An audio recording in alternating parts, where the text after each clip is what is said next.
Meus queridos irmãos e irmãs, que a paz do nosso Senhor Jesus Cristo esteja com todos vocês. Amém? Graças a Deus. Eu queria chamar a atenção de vocês hoje para um texto da palavra de Deus que está no capítulo 40 do profeta Isaías. Profeta Isaías, capítulo 40, você vai poder me acompanhar nessa leitura.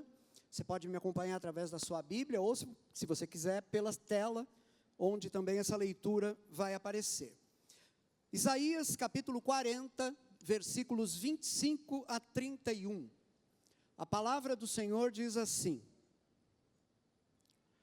A quem, pois, me comparareis, para que eu lhe seja igual, diz o Santo. Levantai ao alto os olhos e vede. Quem criou estas coisas? Aquele que faz sair o seu exército de estrelas, todas bem contadas, as quais ele chama pelo nome. Por ser ele grande em força e forte em poder, nenhuma só vem a faltar. Por que, pois, dizes, ó Jacó, e falas, ó Israel, o meu caminho está encoberto ao Senhor, e o meu direito passa despercebido ao meu Deus? Não sabes, não ouviste que o eterno Deus, o Senhor, o Criador dos fins da terra, nem se cansa, nem se fatiga? Não se pode esquadrinhar o seu entendimento. Faz forte ao cansado e multiplica as forças ao que não tem nenhum vigor. Os jovens se cansam e se fatigam, e os moços de exaustos caem. Mas os que esperam no Senhor renovam as suas forças, sobem com asas como águias, correm e não se cansam, caminham e não se fatigam. Palavra do Senhor. Aleluia, aleluia. Deus seja louvado.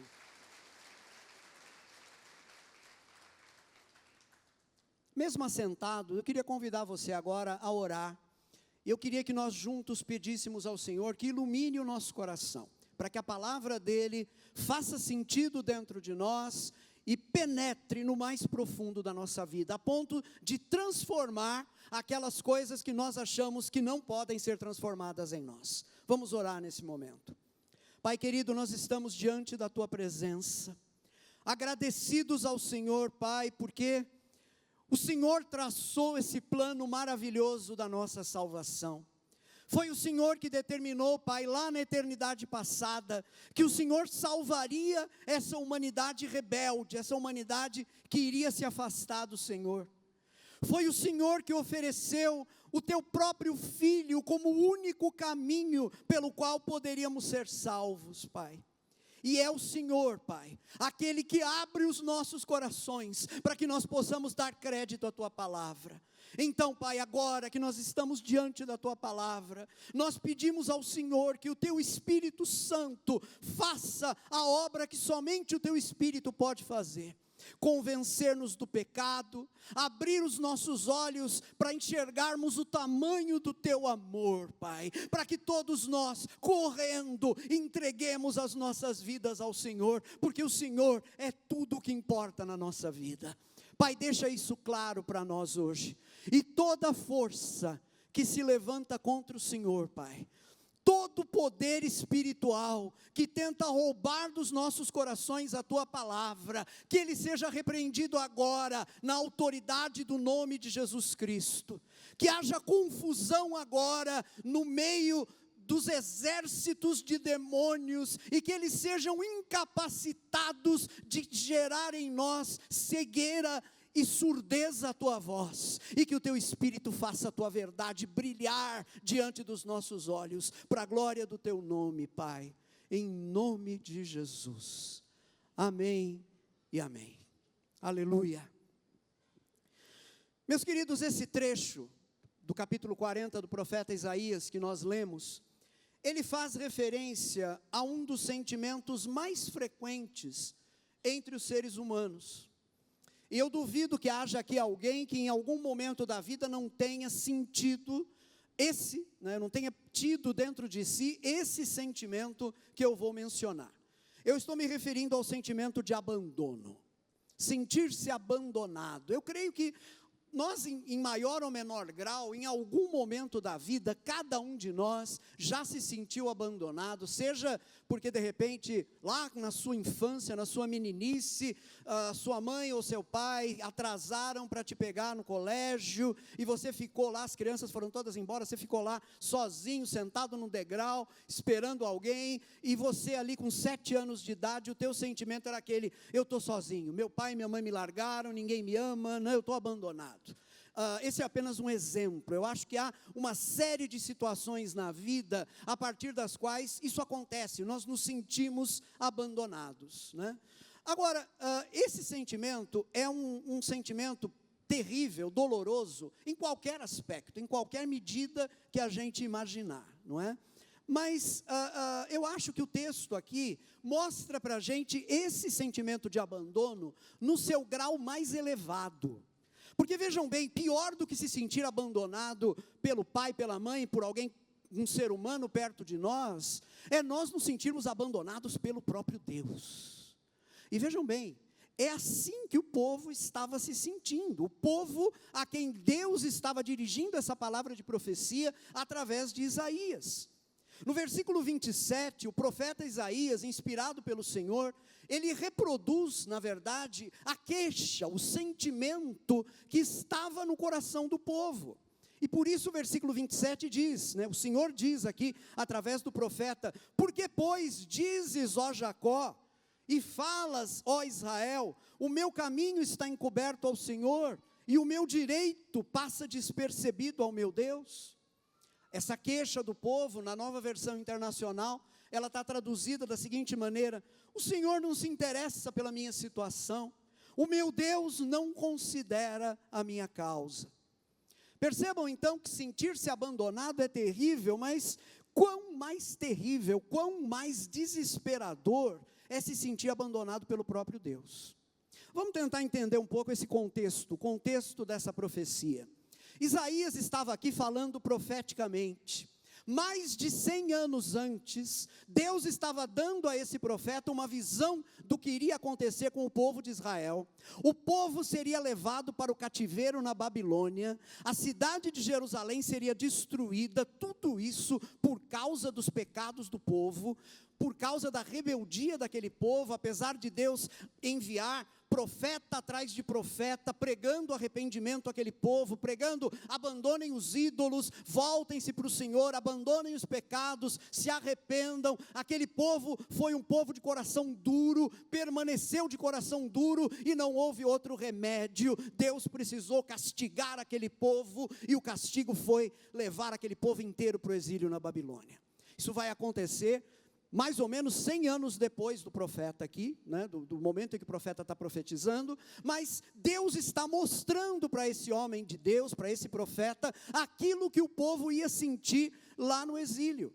Isaías está enxergando que no cativeiro, esse sentimento de abandono iria dominar o coração do povo, e iria levar muitos daqueles que foram levados lá para o cativeiro a pensar: bom, se existe um Deus, Ele me abandonou de vez, porque, enfim, os meus pecados cansaram Deus de tal maneira que Ele me deixou de lado. Ele não se interessa mais por mim, Ele não liga mais para aquilo que me diz respeito. O Senhor revelou a Isaías que o sentimento de abandono, não apenas um abandono humano, mas o mais alto grau de abandono, o abandono do próprio Deus, não é? Esse sentimento estaria no coração do povo ali no exílio. Agora, o que me surpreende, me maravilha, é que a ênfase de todo esse capítulo 40 de Isaías, e aqui fica uma dica, é um capítulo que merece ser meditado. Leia ao longo da semana, várias e várias vezes esse capítulo, medite nele. A grande ênfase desse capítulo 40 de Isaías está no anúncio de uma coisa apenas. E o que é anunciado por Isaías aqui é que Deus é aquele que salva e liberta até mesmo aqueles que o desprezaram. Deus é aquele que vai atrás até mesmo daqueles que fugiram dele, porque Deus deseja alcançá-los, até mesmo aqueles que pecaram contra ele, até mesmo aqueles que se afastaram dele, não conseguem sair do foco do amor de Deus que deseja alcançá-los. Essa é a grande ênfase desse capítulo. Vejam como esse capítulo começa. Os primeiros 2 versículos de Isaías 40 dizem o seguinte: consolai, consolai o meu povo, diz o vosso Deus. Falai ao coração de Jerusalém, bradai-lhe que já é findo o tempo da sua milícia, e que a sua iniquidade está perdoada, e que já recebeu em dobro das mãos do Senhor, por todos os seus pecados. Vejam então, meus queridos, que o povo, no futuro, vai se sentir abandonado por Deus. Afinal, eles tinham pecado tanto contra o Senhor, tinham se afastado tanto dele, tinham quebrado todos os mandamentos dele, não é? E eles vão se sentir assim, abandonados. Bom, Deus não pode mais estar ligando para a gente agora, depois de tudo aquilo que nós fizemos. Agora Deus, sabendo que o povo ia se sentir dessa maneira, mais de 100 anos depois, sabendo disso, Deus encarrega esse profeta de comunicar a eles uma mensagem de consolo, uma mensagem de esperança. Deus não somente não os abandonou, mas Ele mesmo, o Senhor, é aquele que vai salvá-los, é aquele que vai providenciar para eles um libertador, que vai tirá-los do exílio e vai trazê-los de volta para a sua terra. Isso tudo para mim é muito maravilhoso, porque, na verdade, é o próprio Evangelho que nós temos aqui concentrado na profecia de Isaías. A profecia de Isaías é uma espécie de condensação do Evangelho, mais ou menos assim. Imagine comigo aqui um daqueles remédios efervescentes, né? Redondinho e tal, você coloca esse remédio num copo de água e ele se expande ali dentro, ou ele se dissolve e muda toda aquela água, né? Pois bem, o Evangelho está todo concentrado aqui nessa profecia de Isaías. Vai chegar um momento quando o Filho de Deus tiver vindo ao mundo, nascido de uma mulher, crescido como ser humano, quando ele começar a pregar, então aquele Evangelho que aqui em Isaías está todo concentrado, ele vai se expandir para poder atingir toda a humanidade. Mas ele já está aqui. O Antigo Testamento já nos traz essa mensagem maravilhosa do amor redentor de Deus por nós. Se não me acompanhem aqui um pouquinho, vejam só, né? É verdade, o povo tinha pecado contra o Senhor, e por isso ele foi enviado ao cativeiro. Pois bem, da mesma maneira aconteceu conosco. Nós também pecamos contra o Senhor. Nós também fomos rebeldes à voz dele. Nós também fomos alheios ao Senhor. Quisemos viver segundo nossa própria vontade. E ficamos, por causa disso, debaixo de condenação. Vivíamos debaixo de condenação, igual aquele povo estava vivendo no cativeiro. Percebam então esse paralelo, é importante isso. Pois bem, da mesma maneira como o Senhor é aquele que anuncia ao povo: eu vou libertar vocês do exílio, eu vou levantar um homem, e esse homem vai tirar vocês do exílio. Da mesma maneira, Ele, o Senhor, é aquele que nos tira do nosso exílio, da nossa condenação, através da obra que Jesus Cristo realizou. O Senhor Jesus Cristo veio nos trazer essa mensagem, a mensagem de que Deus veio buscar o ser humano perdido. Ele veio encontrar esse ser humano perdido, veio libertá-lo, veio restaurá-lo. Jesus não veio para quem era bom, aliás não havia ninguém bom, né? Jesus veio para aqueles que estavam perdidos. Me permitam lembrar vocês de uma palavra que saiu da boca do próprio Senhor, né? Em Lucas capítulo 5, versículos 31 e 32, Jesus diz o seguinte: os sãos, aqueles que têm saúde, não precisam de médico, e sim os doentes. Não vim chamar justos, e sim pecadores ao arrependimento. Então percebam, assim como o nosso pecado, ele também se relaciona, né, o cativeiro daquele povo por causa do pecado é uma figura para a nossa própria situação de condenação, quando nós estávamos longe do Senhor. E assim como Deus enviou naquela ocasião um libertador, que de fato, literalmente, historicamente, libertou o povo de Israel e fez esse povo voltar para a sua terra, da mesma maneira Deus enviou seu próprio Filho, para que através da obra que Ele realizou por nós, e que nós cantamos hoje aqui, Ele pudesse nos libertar de uma vida aprisionada pelo pecado. É por isso que Paulo vai dizer, com tanta ênfase, na carta que ele escreve aos crentes da cidade de Colossos, lá em Colossenses capítulo 1, versículos 13 e 14, Paulo vai dizer que Jesus é aquele que, através de quem Deus, né, diz o texto, Ele, Deus o Pai, né, nos libertou do império das trevas, e nos transportou para o reino do Filho do seu amor, no qual temos a redenção, a remissão dos pecados. Ele nos libertou. Jesus é aquele quem veio efetuar essa libertação definitiva, essa libertação maravilhosa. Meus irmãos, essa é a boa notícia do Evangelho. Agora, amados, eu me pergunto, e eu fico pensando, em quanta gente ainda não consegue ouvir essa mensagem, ou quando a ouve, quando consegue ouvi-la, não consegue acreditar nessa mensagem. Eu fico pensando em quantos ainda estão presos nesse sentimento de abandono, e esse sentimento de abandono provoca dentro deles um desalento, um desânimo, bem, não há mais o que fazer, se há Deus, Ele desistiu de mim, mas talvez nem haja Deus, né? Agora, se há, já não há mais o que fazer comigo, Ele não tem mais o que fazer comigo. Eu acho importante a gente perceber como esse sentimento de abandono acaba nos levando a oscilar entre duas ideias. A primeira ideia é a ideia da inexistência de Deus. Não é possível que Deus exista. Deus não deve existir, porque se Ele existe, não é possível que a minha vida esteja do jeito que está. Né? Se Ele existe mesmo, a minha vida devia estar diferente, e se ela não está, é porque Ele não existe. Essa é uma ideia a qual esse desânimo, esse desalento gerado pelo sentimento de abandono provoca dentro de nós. A outra ideia é a ideia da indiferença de Deus.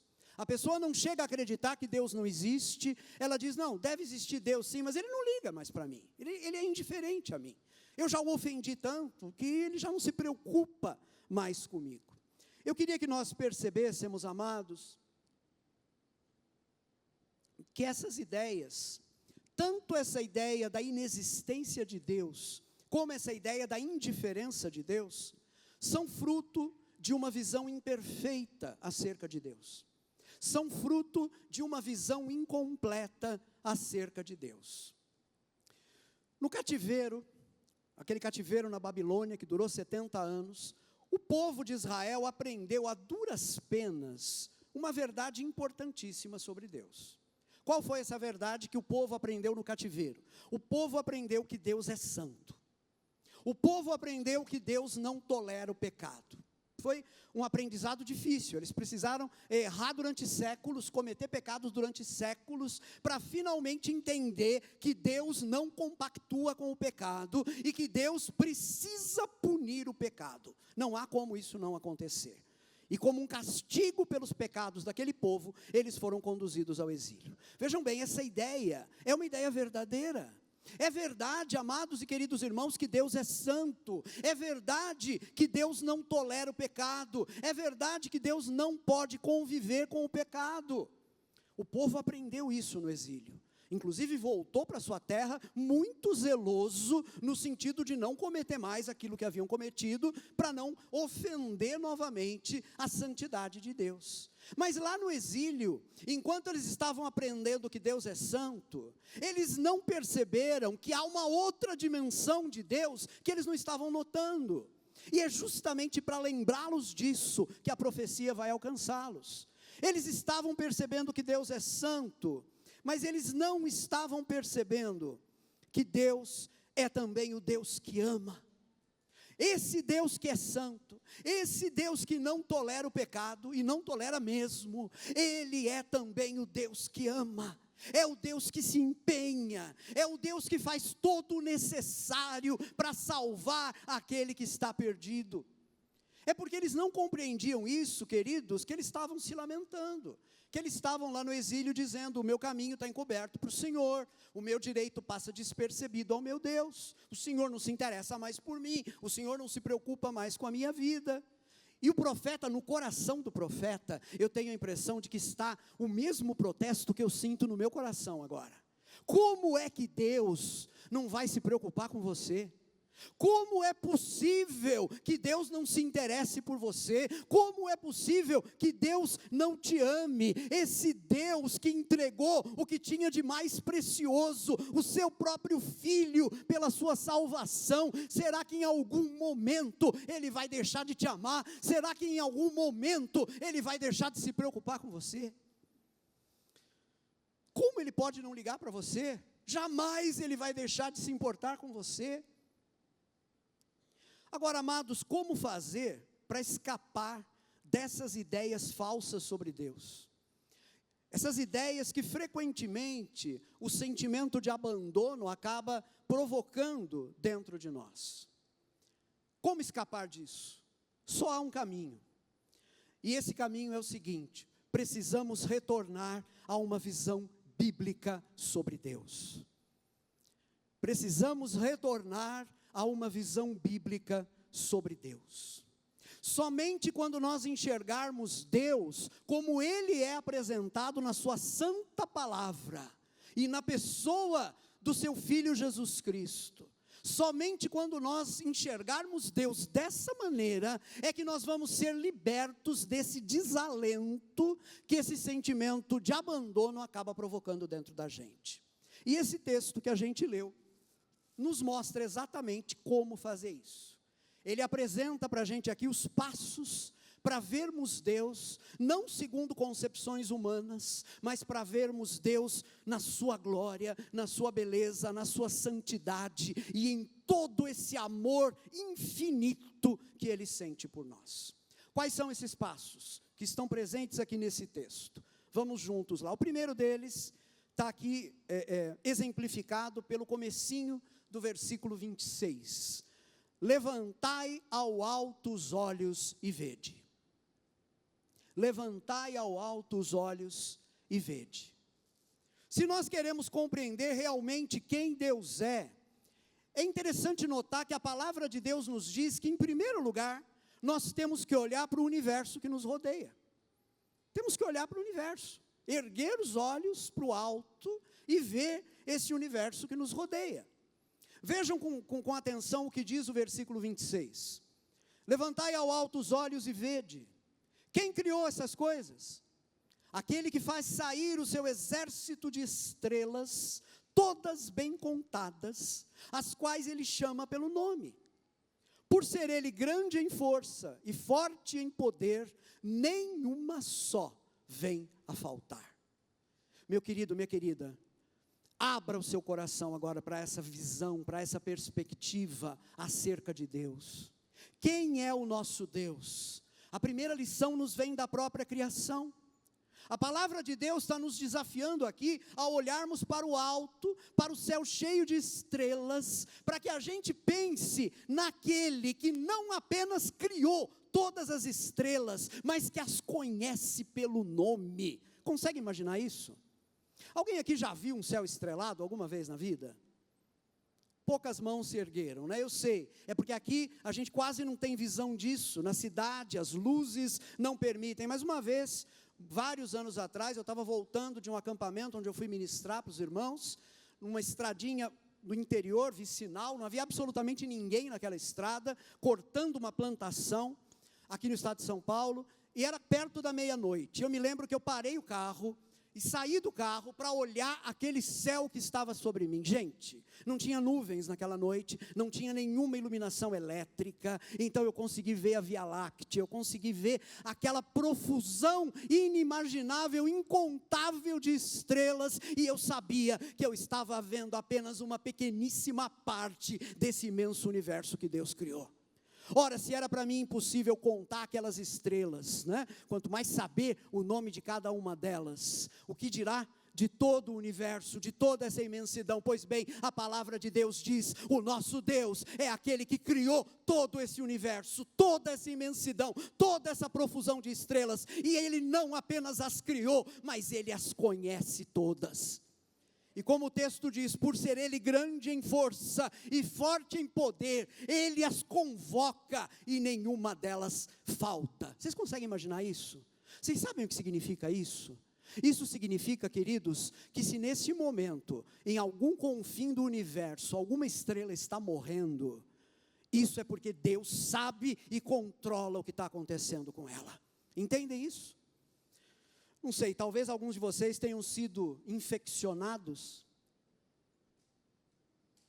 pelo pensamento racionalista do nosso tempo e venham dizer coisas, talvez alguém venha dizer coisas do tipo: não, mas esse negócio aí, a ciência já disse, há uma grande explosão que criou tudo isso que existe, né? Foi uma grande explosão, sim, uma grande explosão. Tá bom, e o que explodiu então? Porque para haver uma explosão tem que haver algo que exploda, certo ou errado? Se há explosão, alguma coisa explodiu. Quem foi que criou o que explodiu? Eu costumo dizer, meus queridos, que é preciso mais fé para acreditar que o universo foi fruto do acaso, que uma molécula encontrou casualmente com outra molécula e, enfim, aliás, quem foi que criou a molécula, né?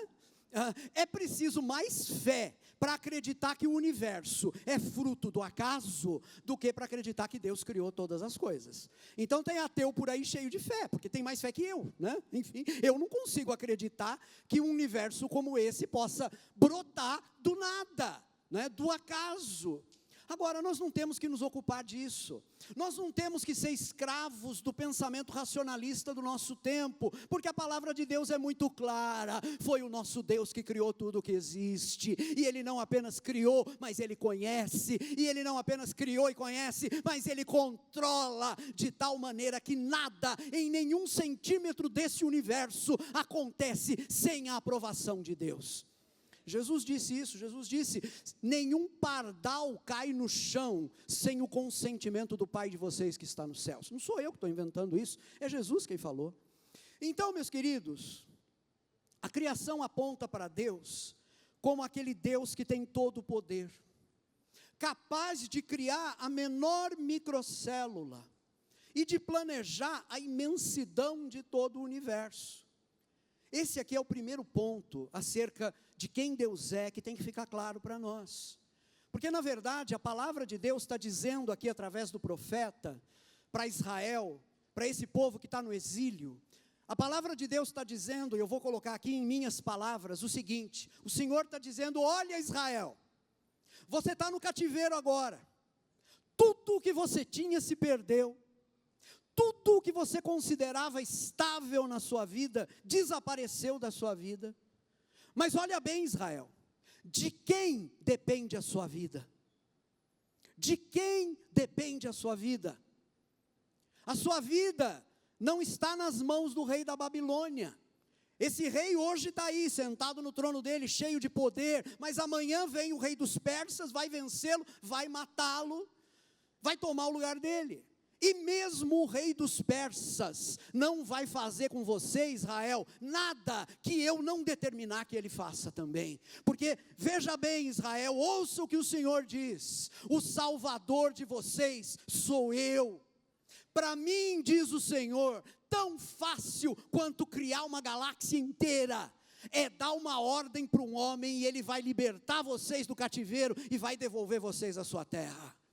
Porque para mim, Israel, tão fácil quanto criar uma galáxia inteira é pegar a sua vida agora, a sua vida, você que acha que não tem mais jeito na vida, é tão fácil para mim quanto criar uma galáxia, pegar a tua vida agora e transformar a tua vida completamente. É isso, esse é o poder do Senhor.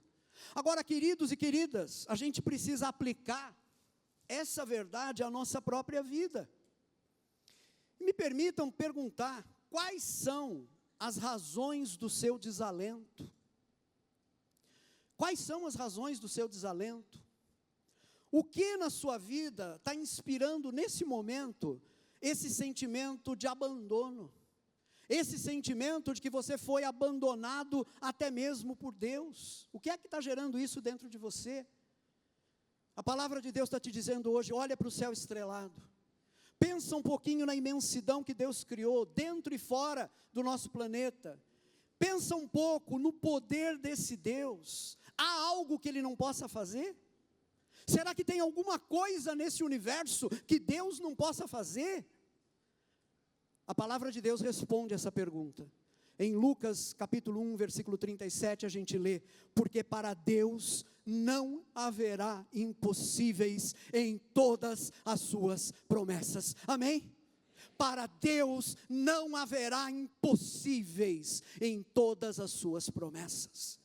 O anjo disse isso para uma moça que tinha recebido um aviso: você vai ficar grávida e vai nascer de você o Salvador do mundo. E Maria disse: mas como é que é possível isso? Se eu não conheço homem nenhum, eu sou virgem. E o anjo disse para ela: Deus não conhece impossíveis. Ele criou todas as coisas, e aquele que criou todas as coisas pode fazer qualquer coisa nesse universo. Amém, amados? Aleluia. Eu acho que a nossa visão está melhorando um pouco. A gente estava com a visão turva acerca de quem Deus é, e agora a nossa visão está começando a ficar um pouco mais clara, mas ela precisa melhorar mais, porque tem mais coisa para ser compreendida. Eu disse que havia alguns passos, não é?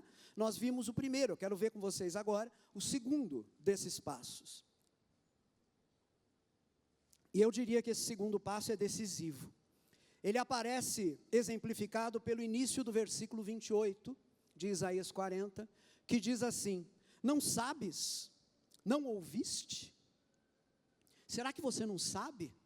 Será que você nunca ouviu? Vejam bem, queridos, olhar para a criação é o primeiro passo. Olhando para a criação, nós vamos ter uma visão do poder desse Deus que criou todas as coisas. Mas esse passo ainda não é suficiente. O máximo que a criação pode nos indicar é que há um Deus poderoso o suficiente para criar tudo o que existe. E não apenas para criar, mas para sustentar tudo o que existe, né? Porque Deus não apenas criou, Deus sustenta esse universo, e é por isso que esse universo não entra em colapso, porque Deus o sustenta, e vai sustentá-lo enquanto Ele quiser, enquanto não chegar o momento dele enrolar esse universo como um manto, como diz a segunda carta de Pedro, e criar novos céus e nova terra. Isso vai acontecer um dia. Esse universo velho e cansado um dia vai ser enrolado, que nem alguém enrola um lençol sujo, vai ser colocado de lado e Deus vai criar novos céus e nova terra. Mas enquanto não chegar esse dia, esse universo vai continuar sustentado pelas mãos de Deus. Agora vejam, a criação nos permite enxergar isso, saber que há um Deus poderoso, capaz de criar e de sustentar o universo. Mas apenas essa informação, a de que Deus é poderoso para fazer isso, ela pode ser uma informação, pouco consoladora, porque apenas está nos dizendo que Deus é poderoso. E se nós não conhecermos Deus para além disso, para além do seu poder, o nosso conhecimento ainda vai ser muito primário de Deus. Por isso a sequência do texto vai apontar para um conhecimento de Deus que não pode ser obtido apenas através da observação da criação. Não basta apenas observar a criação para aprender certas coisas sobre Deus. Se nós quisermos conhecer a Deus mais profundamente, nós vamos precisar ir além da criação, nós vamos precisar da revelação que Deus fez acerca de si mesmo. E o único lugar em que Deus se revelou a verdade sobre si, é nesse livro que nós chamamos Bíblia e que nós consideramos a palavra inspirada do nosso Deus. É aqui que nós vamos encontrar a verdade plena acerca de quem o nosso Deus é. E quando nós examinamos as Escrituras, nós não vamos fazer isso de forma ampla hoje, não temos tempo, vamos fazer isso apenas através desse texto de Isaías 40 que nós lemos. Nós descobrimos aqui algumas verdades fantásticas e importantíssimas sobre Deus. A primeira delas está ainda no versículo 28, e é a seguinte: Deus não se cansa nem se fatiga. Deus não se cansa nem se fatiga. Versículo 28 diz: não sabes, Não ouviste que o eterno Deus, o Senhor, o Criador dos fins da terra, nem se cansa, nem se fatiga? Não se pode esquadrinhar o seu entendimento. Amados, esta verdade sobre Deus, a de que Ele não se cansa e não se fatiga, ainda está ligada à verdade que nós já vimos através da criação, e que é a de que Deus é poderoso. Ela ainda está ligada ao poder de Deus. É porque Deus é poderoso, é porque Deus, como diz o versículo 26, é grande em força e forte em poder, é por causa disso que Ele não se cansa nem se fatiga. Mas aqui tem um diferencial importante que nós precisamos perceber, um acréscimo importante que apenas observar a criação não nos permite enxergar, mas a revelação vai nos dar esse acréscimo com bastante clareza. Do que se trata? Amados, a palavra está nos ensinando que Deus não está sujeito às coisas que nos abalam. Vou repetir isso porque isso é importante. Deus não está sujeito às coisas que nos abalam. Deixa eu explicar melhor. É próprio de nós, que somos seres criados, nos cansarmos e ficarmos fatigados, sim ou não? É próprio, né? Nós ficamos cansados, nós nos fatigamos, né? E isso, vejam bem, não apenas fisicamente. A gente tende muito a pensar no cansaço físico apenas, mas há outras formas de cansaço. Nós tendemos, por exemplo, a ficar cansados de pessoas. E não diga você que nunca aconteceu com você, porque se você disser isso, a sua sombra está dizendo para você, mentiroso. Nós tendemos a ficar cansados de pessoas, né? Deixa eu exemplificar, né? A pessoa nos ofende, a gente perdoa. Aí a pessoa vai e nos ofende, a gente perdoa. Uma terceira vez a pessoa vem e nos ofende, a mesma pessoa nos ofende e a gente perdoa. Chega um momento que a gente se cansa. Chega um momento que a gente diz, desisto, não quero saber mais, né? Não aguento mais essa pessoa só me decepciona, vou tirar o time de campo, vou me afastar, já vi que desse mato não sai cachorro, não dá para ter relacionamento com essa pessoa. Pronto, a gente se cansou de alguém.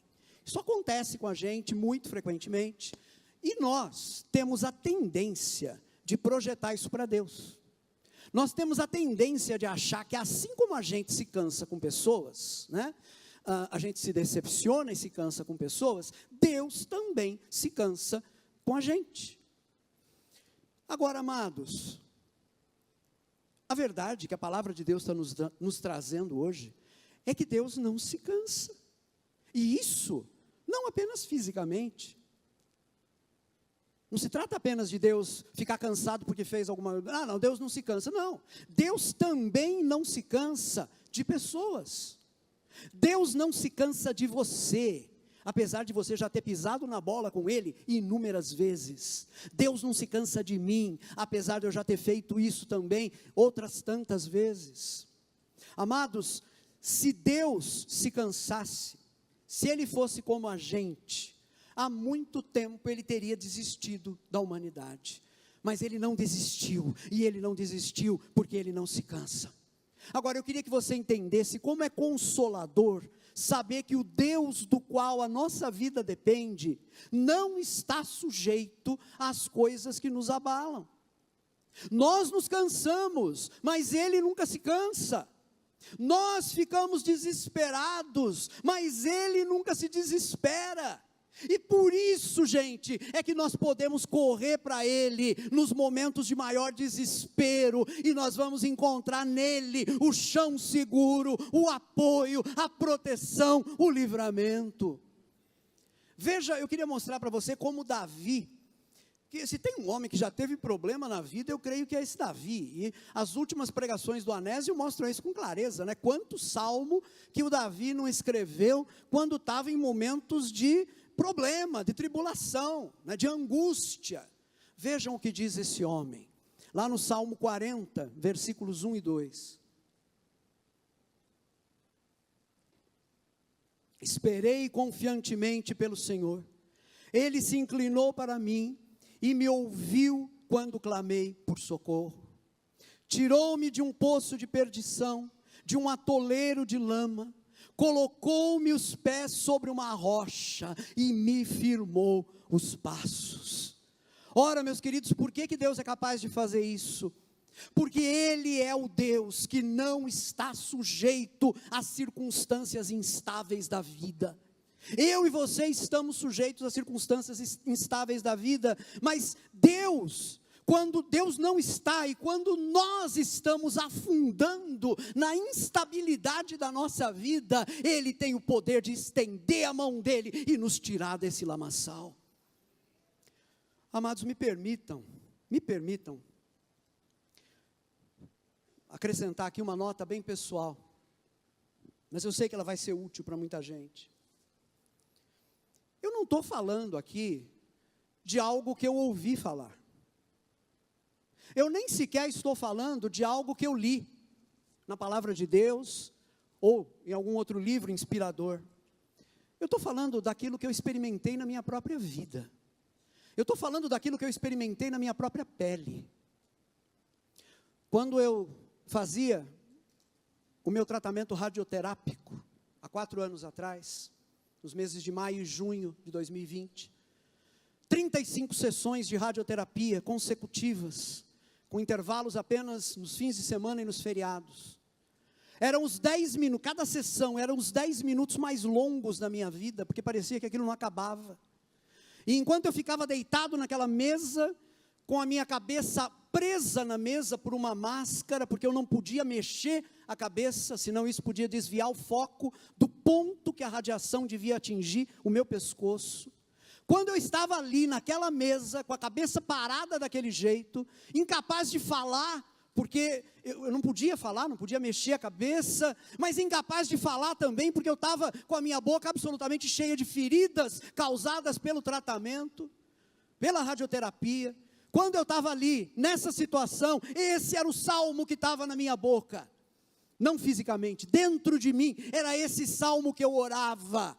Ali dentro de mim eu dizia: esperei confiantemente pelo Senhor, Ele se inclinou para mim e me ouviu quando clamei por socorro, tirou-me de um poço de perdição, de um atoleiro de lama, colocou-me os pés sobre uma rocha e me firmou os passos. Meus irmãos, eu estava com lama até os ouvidos, mas eu estava dizendo: Deus é aquele que vai me tirar dessa situação. E se hoje eu estou aqui dizendo isso para vocês, é porque Deus tirou-me de um poço de perdição e de um lamaçal, e me colocou os pés sobre a rocha, e me firmou os passos, e eu estou aqui diante de vocês agora. E aquilo que Deus fez por mim, Ele faz por você também. Eu não sou melhor do que você, Deus não me ama mais do que ama você, amém? Agora, amados, vejam, Ele é o Deus que não está sujeito a essas coisas às quais nós estamos. Ele é o Deus que não está sujeito às instabilidades da vida, e por isso Ele é o Deus que pode nos socorrer em toda e qualquer situação. Em primeiro lugar, então, a palavra está nos ensinando aqui que Deus é aquele que não se cansa e nem se fatiga. Mas a palavra vai além, e nesse mesmo versículo 28, ela nos ensina que Deus é aquele que conhece tudo. Deus é aquele que conhece todas as coisas. Vou ler novamente o versículo 28. Não sabes, não ouviste que o eterno Deus, o Senhor, o Criador dos fins da terra, nem se cansa, nem se fatiga? Não se pode esquadrinhar o seu entendimento. Aleluia. Ora, o que significa isso? Não se pode esquadrinhar o entendimento de Deus. Não se pode medir o tamanho do conhecimento de Deus. Entende isso? Meu querido, minha querida, Deus conhece tudo. E isso significa que Ele nos conhece também. Deus conhece tudo. Deus conhece todas as coisas. E isso significa que Ele também conhece a nossa vida. Ele conhece as circunstâncias da nossa vida, não apenas as do passado e do presente, mas inclusive as do futuro. E porque Ele conhece tudo, porque Ele conhece a nossa vida, Ele pode nos guiar. E nós podemos descansar no fato de que qualquer que sejam as circunstâncias da nossa vida, Deus, o nosso Deus, esse Deus poderoso, é quem está no controle de tudo. Vejam bem, é porque Deus conhece todas as coisas, que Ele pode agir em todas as coisas para o bem daqueles que o amam. Não é isso que a palavra do Senhor diz? Está lá em Romanos capítulo 8, versículo 28, diz assim: sabemos que Deus age em todas as coisas para o bem daqueles que o amam, dos que foram chamados de acordo com o seu propósito. Ora, como é que Deus pode fazer isso? Como é que Deus pode trabalhar através de todas as circunstâncias da nossa vida, inclusive as piores circunstâncias, e eu desafio você a me apresentar uma tão ruim quanto ter um câncer em estágio 2 com metástase, né, como foi o meu caso? Como é que Deus pode usar qualquer circunstância da nossa vida para o nosso bem? Ele pode fazer isso porque Ele conhece todas as coisas. Não há circunstância nenhuma que pegue Deus desprevenido. Compreendem isso? Meus queridos, Deus sabe o que está além de cada curva da nossa vida. Amém? Deus sabe. Eu não sei. Eu estou aqui na estrada da vida, tem ali uma curva à direita, e eu não sei o que tem ali depois daquela curva, mas Deus sabe o que está depois daquela curva, e não apenas Deus sabe, mas Deus pode usar aquilo em meu benefício, seja o que for. E Ele não apenas pode, mas Ele vai usar aquilo em meu benefício, porque nada que me aconteça está dissociado dessa vontade amorosa de Deus, que pode produzir o bem na minha vida, mesmo através do pior mal, através do pior sofrimento, através da pior dificuldade. Crer assim é ser cristão.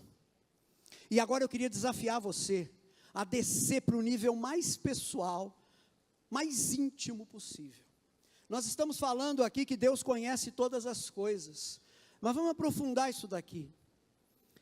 Amados, o ser humano é um poço de mistério, a gente sabe disso. Mas eu queria que você soubesse que Deus conhece cada micromilímetro desse poço de mistério que é você. Acabei de inventar uma unidade de medida, eu não sei se existe micromilímetro, mas eu criei agora, né? E é o seguinte, qualquer que seja aí o tamanho, né, do seu interior, desse mistério que é você, qualquer que seja esse tamanho, Deus conhece totalmente esse mistério. É mistério para você que não se conhece, você não conhece nem a si mesmo, é mistério para quem está perto de você, mas não é mistério para Deus. O Salmo 139 nos dá alguns exemplos belíssimos sobre isso. Está aqui um outro bom texto para meditar ao longo da semana. Me permitam destacar apenas algumas passagens para a gente entender isso melhor. Lá no Salmo 139, versículo 4, nós lemos o seguinte: ainda a palavra me não chegou à língua, e tu, Senhor, já a conheces toda. Olha que coisa surpreendente, eu ainda nem falei, mas Deus já sabe o que eu vou dizer. Versículo 13, depois versículos 15 e 16.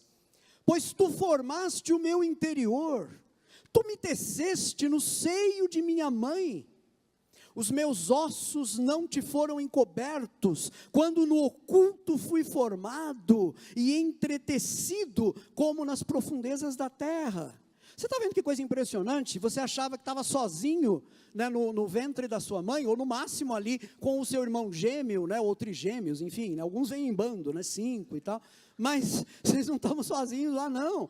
E se você nasceu só você não estava sozinho no ventre da sua mãe, tinha alguém que estava espiando ali, tinha alguém que estava olhando através da pele da sua mãe, da carne da sua mãe, dos órgãos da sua mãe, e estava vendo você, contemplando você, enquanto você era formado. Esse alguém é o Senhor. O Salmo continua: os teus olhos me viram a substância ainda informe, e no teu livro foram escritos todos os meus dias, cada um deles escrito e determinado, quando nenhum deles havia ainda. Gente, é impossível ser mais pessoal, é impossível ser mais individualizado do que a palavra de Deus está sendo agora. E eu agradeço a Deus por isso, porque Deus sabia lá atrás, quando esse salmo foi composto, lá atrás, Deus sabia que haveria um tempo no futuro, e esse tempo é agora, quando as pessoas iriam viver no meio de uma sociedade totalmente massificada, quando cada um de nós receberia um número de documento, e você seria conhecido pelo governo, pelas pessoas, pelo número desse documento, mas para eles, você não é uma pessoa. Para eles você é um contribuinte, ou para eles você é um eleitor, ou para eles você é um comprador, para eles você é um cliente, mas para eles você não é uma pessoa. Deus sabia que um tempo desgraçado como esse, no qual nós vivemos, iria chegar, e Deus está dizendo, isso pode até acontecer nesse mundo desordenado onde vocês vivem, mas comigo não é assim. Eu conheço vocês, eu conheço cada um de vocês, eu conheço você, diz o Senhor. Você é conhecido de Deus. Ele te contemplou, meu querido, no ventre da tua mãe. Você não é um acaso. Você não foi fruto de um namoro intempestivo. Você não foi fruto de um estupro. Você não foi fruto de uma gravidez não planejada. Você foi fruto do amor de Deus. E Deus tem cuidado de você toda essa vida, desde então. Eu acho interessante porque, como eu disse, né, nem a gente mesmo se conhece. E quando a gente olha para dentro da gente e vê ali coisas que a gente nem imagina, e não vê ainda uma série de coisas que estão lá, quando você pensa, por exemplo, que no seu interior só existem trevas, olha só o que o salmista diz nos versículos 11 e 12 do Salmo 139. Se eu digo, as trevas com efeito me encobrirão, e a luz ao redor de mim se fará noite, até as próprias trevas não te serão escuras. As trevas e a luz são para ti a mesma coisa. Acho fantástico isso. Para Deus, as trevas e a luz são a mesma coisa. Você quer se esconder de Deus no escuro, mas Deus enxerga através do escuro. Para Ele, as trevas e a luz são a mesma coisa. Deus vê através das trevas do seu interior. Podem ser as trevas do desespero, Deus enxerga através delas. Podem ser as trevas da dúvida, Deus enxerga através delas. Podem ser as trevas dos pecados aos quais você se entregou e que agora te amarram. Pois bem, Deus enxerga através dessas trevas também. E Ele não apenas enxerga, mas é preciso entender isso. Ele pode livrar você dessas trevas. Ele pode libertar você dessas trevas. Porque, vejam amados, Ele não é apenas o Deus que não se cansa e não se fatiga. Aquele que não é vítima das coisas que nos abalam, Ele não se cansa nem se fatiga. Ele não apenas é esse Deus, Ele não apenas é o Deus que conhece todas as coisas, mas Ele é também aquele Deus que ama gratuitamente. Ele ama gratuitamente. E é com isso que eu quero terminar hoje. Na Bíblia, amados, nós aprendemos que Deus é aquele que, como diz Isaías 40, 29, faz forte ao cansado e multiplica as forças ao que não tem nenhum vigor. Faz forte ao cansado e multiplica as forças ao que não tem nenhum vigor. Vejam bem, é fácil a gente amar aquele que está bem, é ou não é verdade? É fácil a gente amar aquele que está forte, né? O atleta, campeão, acabou de ser premiado, né? O melhor qualquer coisa do mundo é o cara. É fácil amar alguém assim. É fácil amar alguém quando essa pessoa é boa para a gente, sim ou não? Né? É fácil, a pessoa é boa comigo, ela é legal, né? Dizem que ela é chata com os outros, mas comigo, nossa, ela me trata sempre tão bem. Super fácil amar essa pessoa.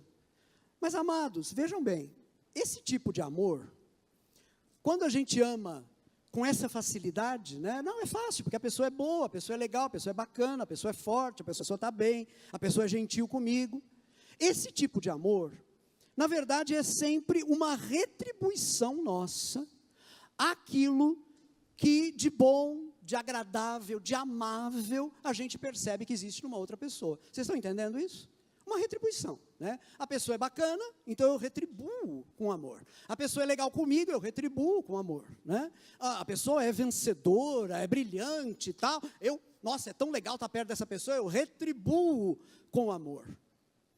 Isso é muito comum entre nós, seres humanos, mas é preciso que a gente entenda, amados, que o amor de Deus não é assim. O amor de Deus nunca é um amor retributivo. O amor de Deus nunca é uma retribuição ao nosso amor. Ao contrário, o amor de Deus é totalmente gratuito. Por isso, como diz o texto, Ele pode estender a sua ajuda ao cansado, tornando-o forte. Ele pode multiplicar as forças daquele que não tem mais nenhum vigor. Percebam então que Deus não é apenas o Deus de todo poder, mas é também o Deus de todo amor. Ele ama, Ele cuida, Ele se interessa, Ele se envolve, e tudo isso, gente, não como retribuição àquilo que nós fazemos de bom. Ao contrário, quando nós estávamos longe, perdidos, rebeldes, exatamente como o povo de Israel, que pecou e por isso foi levado para o cativeiro, quando nós estávamos assim, foi que Deus nos amou. Romanos capítulo 5, versículos 6 a 8, porque Cristo, quando nós ainda éramos fracos, morreu a seu tempo pelos ímpios. Dificilmente alguém morreria por um justo, pois poderá ser que pelo bom alguém se anime a morrer, mas Deus prova o seu próprio amor para conosco, pelo fato de ter Cristo morrido por nós, sendo nós ainda pecadores. Em outras palavras, nós éramos inimigos. Em outras palavras, nós estávamos sujos. Não havia nada de atrativo em nós. Nós não estávamos dando nada para Deus. Nós não estávamos oferecendo nada para Deus. Ao contrário, nós o estávamos desafiando com os nossos pecados. E foi nesse momento que Deus nos amou. O amor de Deus não é um amor retributivo. E aqui eu preciso perguntar, você já viu Deus dessa maneira?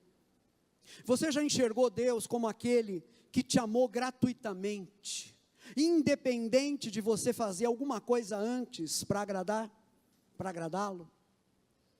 Agora, se Deus amou você desse jeito, quando você ainda estava distante dele, quando você ainda era inimigo dele, como diz a Bíblia, o que mais ele não vai fazer por você agora? Vejam, o próprio Paulo vai nos dar a resposta, no capítulo 8 da carta aos Romanos, ele escreve o seguinte, versículos 31 e 32, que diremos, pois, à vista dessas coisas? Se Deus é por nós, quem será contra nós? Aquele que não poupou seu próprio filho, antes por todos nós o entregou, porventura não nos dará graciosamente com ele todas as coisas? Ora, se o próprio Deus nos deu o que tinha de mais precioso, o seu próprio filho, será que ele vai nos negar alguma coisa? E ele nos deu o seu filho quando? Quando nós fomos bonzinhos e agradamos a ele? Não, quando nós éramos inimigos, porque o amor de Deus é assim, o amor de Deus é gratuito. Agora, meus queridos, com isso em mente, a gente pode voltar para aquele sentimento que nós estávamos discutindo no início, o sentimento de abandono, o sentimento de sermos abandonados pelo próprio Deus, eventualmente, e nós podemos juntos agora chegar à conclusão de que esse sentimento de abandono não tem a menor razão de ser. Nós podemos agora pegar as palavras de Isaías 40, 27 e usá-las para nós mesmos. Ali em Isaías 40, 27, onde Deus diz através do profeta, porque pois dizes, ó Jacó, e falas, ó Israel, o meu caminho está encoberto ao Senhor, e o meu direito passa despercebido ao meu Deus. Nós podemos usar essa linguagem para nós mesmos agora, e podemos dizer para nós, por que eu estou abatido desse jeito? Por que eu estou preso por esse desalento dessa maneira? Acaso Deus vai desistir de mim? Acaso Deus vai me abandonar, uma vez tendo dado tudo que Ele tinha por mim? É claro que Deus nunca vai me abandonar, é claro que é impossível que Deus seja indiferente para comigo, amém, amados? Eu queria convidar você, diante dessa palavra, a olhar hoje para o Senhor.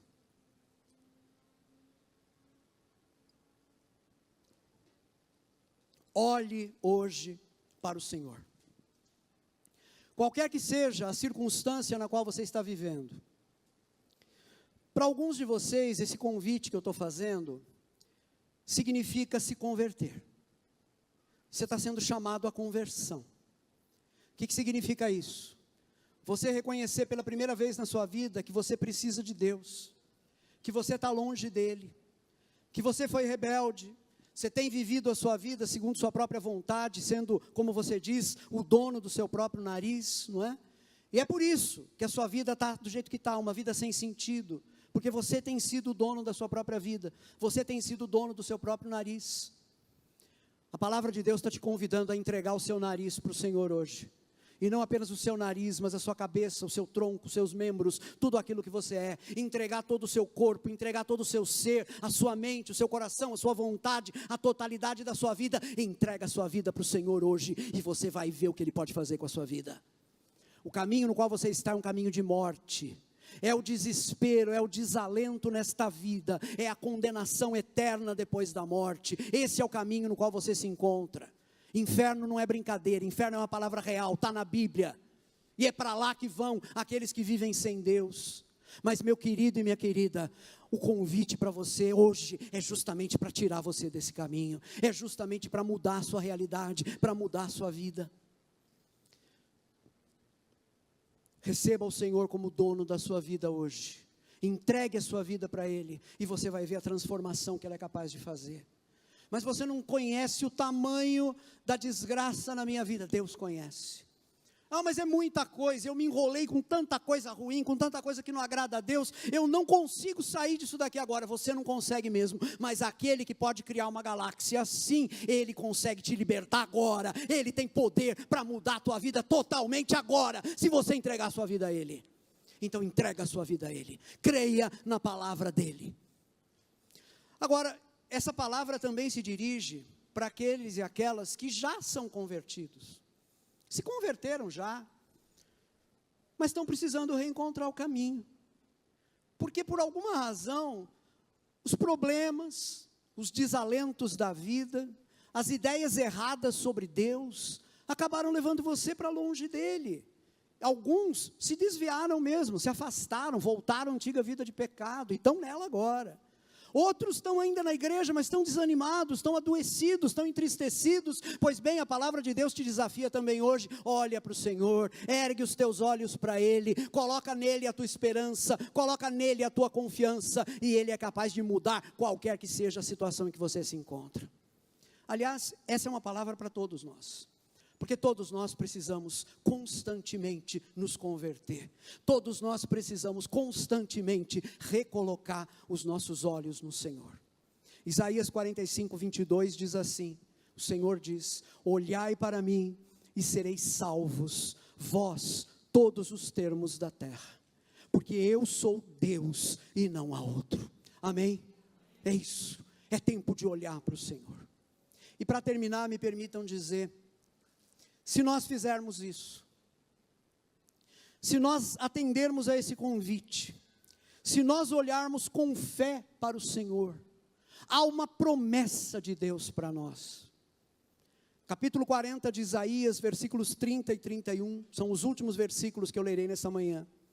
Diz a palavra do Senhor, os jovens se cansam e se fatigam, e os moços de exaustos caem. Mas os que esperam no Senhor renovam as suas forças, sobem com asas como águias, correm e não se cansam, caminham e não se fatigam. Meus queridos, nós somos fracos, nós estamos cercados por nossas limitações.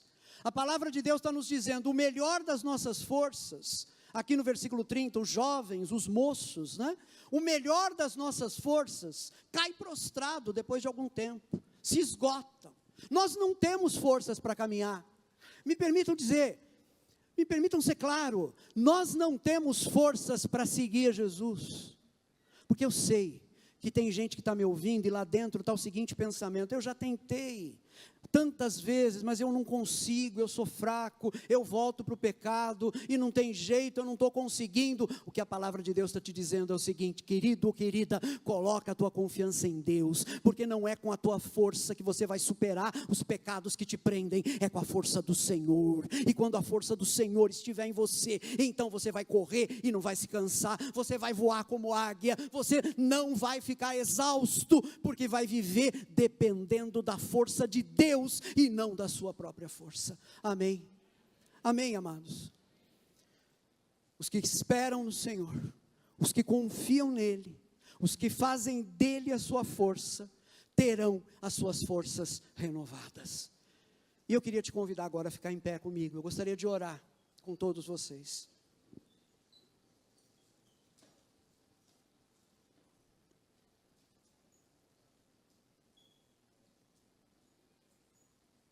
Esse é um momento de grande seriedade. E eu te peço, seja reverente, não pense agora no almoço de daqui a pouco. Seja reverente. Porque alguém está aqui realizando uma obra, e esse alguém é o Espírito Santo de Deus. Tem pessoas aqui que precisam de conversão, e o Espírito Santo está trabalhando nesses corações agora. Eu não vou chamar ninguém aqui à frente, porque é aí no seu coração que a coisa se resolve. É aí que você precisa entregar a sua vida para Deus. É aí que você tem que dizer para Deus: eu quero o Senhor. E a partir daí o Espírito Santo vai te mostrar tudo o que você tem que fazer, o que você tem que deixar, o que você tem que praticar. O Espírito Santo vai te ensinar. Aqueles que estão desanimados na fé, também é agora que o Espírito Santo quer fortalecer. Então que a gente tenha isso em mente enquanto nós oramos. Pai, nós te agradecemos pela tua palavra lida, pregada, pela verdade da tua palavra que nos alcança, pelo teu Espírito que ilumina o nosso interior para que a gente compreenda a tua verdade. Obrigado, Pai. Pai, eu sei que o Senhor está falando com pessoas, homens e mulheres, moços e moças, até crianças nesse momento, já estão compreendendo, Pai, a necessidade que tem do Senhor. Eu peço que o teu Espírito Santo faça essa obra agora, Pai. Naqueles que precisam de conversão, que o teu Espírito realize essa obra de transformação, de novo nascimento, de injetar dentro dessas pessoas agora um novo coração, um coração de pedra ao invés do coração de carne, um novo princípio de vida, que essas pessoas mudem agora, sejam transformadas agora pelo poder do teu Espírito, Pai. E aqueles, Pai, que estão desanimados na caminhada, enfraquecidos, que agora eles consigam colocar também a sua esperança no Senhor, e recebam do Senhor a força para prosseguir na caminhada, a força para continuar seguindo a Jesus. Que o teu Espírito faça isso em nós. Pai, nós levantamos os nossos olhos para o Senhor, nós não temos outra esperança além do Senhor. Age na nossa vida para a glória do teu nome, Pai, em nome de Jesus. Amém e amém. Você recebe essa palavra? Você pode se juntar comigo então numa celebração ao nosso Deus?